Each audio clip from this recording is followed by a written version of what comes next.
আমার হৃদয় ছুঁয়ে গেছে যে আমি একটা মানুষ, আমার অনুভূতি আছে। অডিয়েন্সের যেই ফিলিংটা হয় কাজ দেখে আমারও সেম হয়। গল্প নির্ভর কাজগুলো আমার জন্য উইকনেস। অনেকে বলেছে যে হ্যাঁ, নায়িকা নায়িকা ভাব দেখাচ্ছ, এই প্রশংসায় ভাসছি। প্রথমত আমার জন্য একটা গল্পের সাথে থাকা খুব ইম্পর্টেন্ট। আমি আগেও বলেছি, আবার বলবো যে আমি আর্টিস্ট হিসেবে সব কাজই করতে চাই, তবে গল্প নির্ভর কাজগুলো আমার জন্য উইকনেস। সো আমার জন্য গল্প খুবই ইম্পর্টেন্ট। আমি যখন স্ক্রিপ্ট পড়ে গল্পটা টাচ করতে পারি, যেমন আমি দাগের স্ক্রিপ্টটা যখন পড়েছি, আমি নিজে আমার গুজবাম্পস হয়েছে, আমি নিজে ইমোশনাল হয়ে গিয়েছিলাম।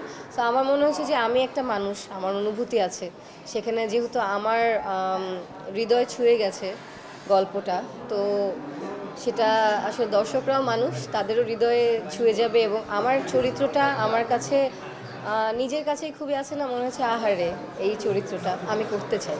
সো এটাই জন্যই আসলে করা। আমার প্রথম থেকেই আমার কাজ দেখে দর্শক এতটুকু আসলে আন্দাজ করতে পেরেছে যে আমি দর্শকের মনে জায়গা করার জন্য আমার ওই পিপাসাটা সবসময় আছে।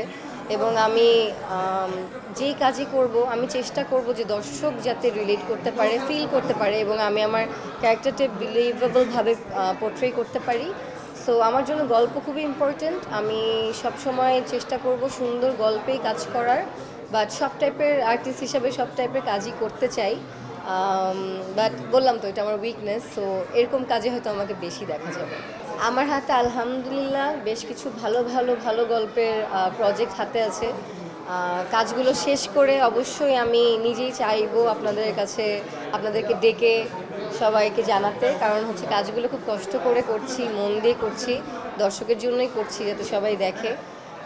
সো শেষ করি, তারপর জানাবো। একটা আর্টিস্ট হিসাবে আমার কাজ হচ্ছে একটা ভালো, মানে একদম ঠিক মতো পারফর্ম করে কাজটা ডেলিভার করা। তারপর আমি আসলে অডিয়েন্স হয়ে যাই। সো অডিয়েন্সের যেই ফিলিংটা হয় কাজ দেখে আমারও সেম হয়, আমিও ইমোশনাল হয়ে যাই। এবং সাথে সাথে ইমোশনাল হয়ে যখন কাজটা ভালো লাগে, দর্শকের রিয়াকশন দেখি, তখন নিজের কাছে ভালো লাগে।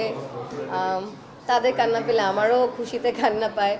সো যেটা হাউসফুলের কথা বললেন, সেটা আসলে খুবই সত্য।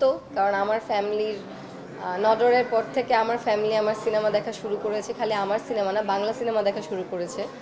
সো আমি ঈদের ফার্স্ট দিন থেকে কমপ্লেন পাচ্ছি যে তারা টিকিট পাচ্ছে না, এবং আমাকে বলা হচ্ছে যে আমাকে টিকিট জোগাড় করে দাও।